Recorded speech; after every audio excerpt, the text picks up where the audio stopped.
మోడీ ప్రభుత్వం లక్షల టన్నుల చెత్తతో చేస్తున్న పనిని చూసి ప్రపంచమే ఆశ్చర్యపోతోంది. ఫ్రెండ్స్, మనం అభివృద్ధి గురించి మాట్లాడేటప్పుడు మనం తరచుగా పెద్ద పెద్ద బిల్డింగ్స్ గురించి, బుల్లెట్ ట్రైన్స్ గురించి, పెద్ద పెద్ద ప్రాజెక్టుల గురించి, స్మార్ట్ సిటీల గురించి ఊహించుకుంటాం. కానీ ఈ అభివృద్ధి రేసులో ఒకరోజు ఈ విజయాలన్నింటినీ కప్పివేసే ఏదో ఒకటి మనం వదిలి వెళ్తున్నాం.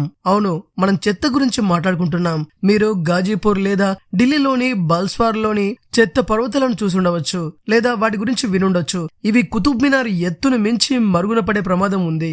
ఇది కేవలం ఢిల్లీ కథ కాదు. ముంబై నుంచి చెన్నై వరకు దేశంలోని ప్రతి నగరం వెలుపల మీరు దుర్వాసన మరియు విషపూరిత పర్వతాలను చూడొచ్చు. దశాబ్దాలుగా ప్రభుత్వాలు వచ్చిపోతున్నాయి, వాగ్దానాలు చేస్తున్నారు, వెళ్తున్నారు. కానీ ఈ పర్వతాలు అలాగే ఉండిపోతున్నాయి. మన భూమి, నీరు, గాలిని ఇవి విషపూరితం చేస్తున్నాయి. కానీ ఫ్రెండ్స్, ఇప్పుడు పరిస్థితి మారబోతుంది. మోడీ ప్రభుత్వం ఒక మాస్టర్ స్ట్రోక్ ను చేపట్టింది. ఈ చెత్త పర్వతాలను క్లీన్ చేయడమే కాకుండా వ్యర్థాలను బంగారంగా మార్చే మెగా ప్రాజెక్టును ప్రారంభించనుంది. 1.4 బిలియన్ల జనాభా ఉన్న ఒక దేశం ఇంతటి అద్భుతాన్ని ఎలా సాధించబోతుందో అని ప్రపంచ అభివృద్ధి చెందిన దేశాలు కూడా ఆశ్చర్యపోతున్నాయి. ఈ గేమ్ చేంజింగ్ ప్రాజెక్టు మరియు చెత్తరహిత భారతదేశం అనే ప్రభుత్వ దార్శనికత గురించి ఈ వీడియోలో చర్చిద్దాం. కానీ మనం వీడియోలోకి వెళ్లే ముందు మన దేశ పురోగతి గురించి, స్వచ్ఛ భారత్ గురించి మనం గర్వపడుతుంటే ఈ వీడియోకి లైక్ కొట్టి జై హింద్ అని కామెంట్ చేయండి. ఫ్రెండ్స్, ఏప్రిల్ 1, 2026ని మీ క్యాలెండర్ పై మార్క్ చేసుకోండి. ఎందుకంటే ఈ రోజున భారతదేశంలో ఒక విప్లవం ప్రారంభం కానుంది.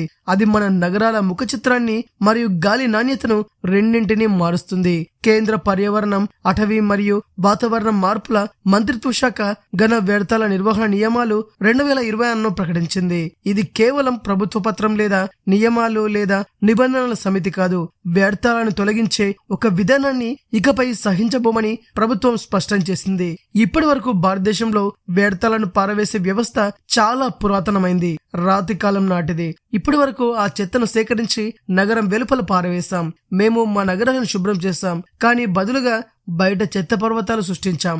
సారవంతమైన భూమిని బంజరుగా చేసి భూగర్భ జలాలను విషపూరితం చేశాం. కొత్త SWM నియమాలు 2026 ఈ డంపింగ్ సంస్కృతిని శాశ్వతంగా అంతం చేస్తుంది. ఈ కొత్త నిబంధనల ప్రకారం వ్యర్థాలు ఇకపై పారేయాల్సిన వస్తువుగా ఉండవు, పరిశ్రమలకు ముడి పదార్థంగా మారతాయి. రోడ్లు నిర్మించడానికి మరియు కొత్త ఉత్పత్తులను సృష్టించడానికి ప్లాస్టిక్ వ్యర్థాలను రీసైకిల్ చేయబడతాయి. భారతదేశం ఇప్పుడు డిజిటల్ గా మారింది, కాబట్టి మన వ్యర్థాల నిర్వహణ కూడా డిజిటల్ గా ఉండాల్సి ఉంది. ఇప్పుడు ప్రతి వ్యర్థాలను మోసే వాహనం అధునాతన GPS తో అమర్చబడుతుంది. మున్సిపల్ కార్పొరేషన్ కంట్రోల్ రూమ్ లో డాష్ బోర్డ్ ఉంటుంది.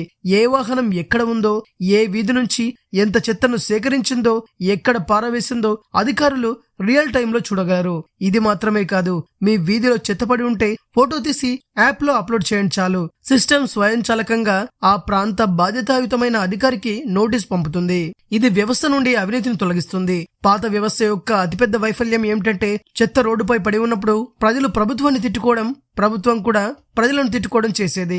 కానీ కొత్త నియమాలు జవాబుదారీతనాన్ని గణనీయంగా కఠినతరం చేశాయి. అది మున్సిపల్ కార్పొరేషన్ అయినా, చెత్త కాంట్రాక్టర్ అయినా లేదా సాధారణ పౌరుడైనా అందరూ బాధ్యత వహించాలి. ఒక మున్సిపల్ కార్పొరేషన్ వ్యర్థాలను శాస్త్రీయ పద్ధతిలో పారవేయకపోతే అది కోట్లలో భారీ జరిమానాలను ఎదుర్కోవాల్సి ఉంటుంది. దీంతో పాటు ఎక్స్టెండెడ్ ప్రొడ్యూసర్ రెస్పాన్సిబిలిటీలో అతిపెద్ద మార్పు చేయబడింది. అంటే ప్లాస్టిక్ ప్యాకేజింగ్ లో చిప్స్, బిస్కెట్లు లేదా శీతల పానీయాలను విక్రయించే పెద్ద బహుళజాతి కంపెనీలు ఇప్పుడు ఆ ప్లాస్టిక్ వ్యర్థాలను సేకరించి రీసైకిల్ చేసే చట్టపరమైన బాధ్యతను కలిగి ఉంటాయి. వారు లాభం పొందలేరు మరియు పారిపోలేరు. వారు ఉత్పత్తి చేసే వ్యర్థాలకు కూడా వారు జవాబు చెప్పాల్సి ఉంటుంది.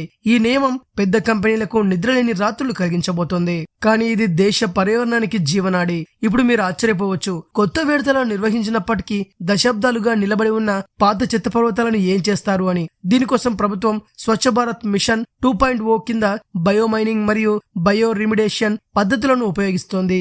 రాబోయే సంవత్సరాల్లో ఈ చెత్త పర్వతాలను పూర్తిగా తొలగించి ఆ భూమిపై పచ్చని ఉద్యానవనాలు లేదా పట్టణ అడవులను సృష్టించాలని ప్రభుత్వం లక్ష్యంగా పెట్టుకుంది. ఫ్రెండ్స్, మనం జాగ్రత్తగా పరిశీలిస్తే ఈ వృత్తాకార ఆర్థిక వ్యవస్థ కొత్త పాశ్చాత్య భావన కాదు, ఇది మన రక్తంలోనే ఉంది. మన అమ్మమ్మలు పాత బట్టల నుండి నాప్కిన్లు తయారు చేసేవారు, గాజు పాత్రల్లో సుగంధ ద్రవ్యాలను నిల్వ చేసేవారు, పాత వార్తాపత్రికలు లేదా ఇనుమును స్క్రాప్ డీలర్లకు అమ్మేవాళ్ళు.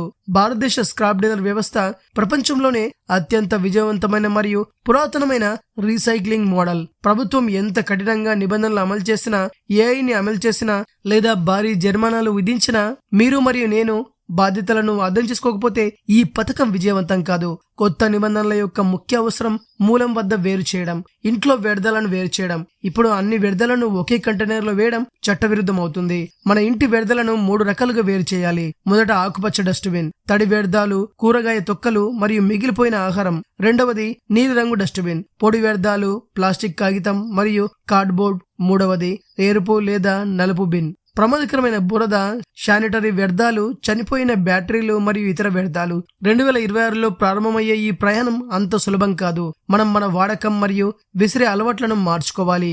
కానీ భారతదేశం ఇప్పుడు దుబాయ్, యునైటెడ్ స్టేట్స్ మరియు జపాన్ వంటి శుభ్రమైన దేశాల జాబితాలో చేరడానికి సిద్ధంగా ఉంది. మోడీ ప్రభుత్వం ఈ ప్రాజెక్టు వ్యర్థాలను శుభ్రపరచడం గురించి మాత్రమే కాదు, వ్యర్థాల నుండి ఆదాయాన్ని సంపాదించడానికి మరియు భారతదేశ ఆర్థిక వ్యవస్థను పెంచడానికి ఒక మాస్టర్ స్ట్రోక్. SWM రూల్స్ 2026 మన నగరాలను చెత్త పర్వతాల నుండి శాశ్వతంగా విముక్తి చేస్తుందని మీరు అనుకుంటున్నారా? మన భారతీయులు మన అలవాట్లను మార్చుకోవడానికి సిద్ధంగా ఉన్నారా? దయచేసి మీ అభిప్రాయం ఏంటో కింద కామెంట్ చేయండి. స్వచ్ఛమైన భారతదేశాన్ని నిర్మించడానికి మనమందరం కలిసి పనిచేద్దాం. ఫ్రెండ్స్, ఈ వీడియో కనుక మీకు నచ్చినట్టయితే లైక్ చేయండి, షేర్ చేయండి.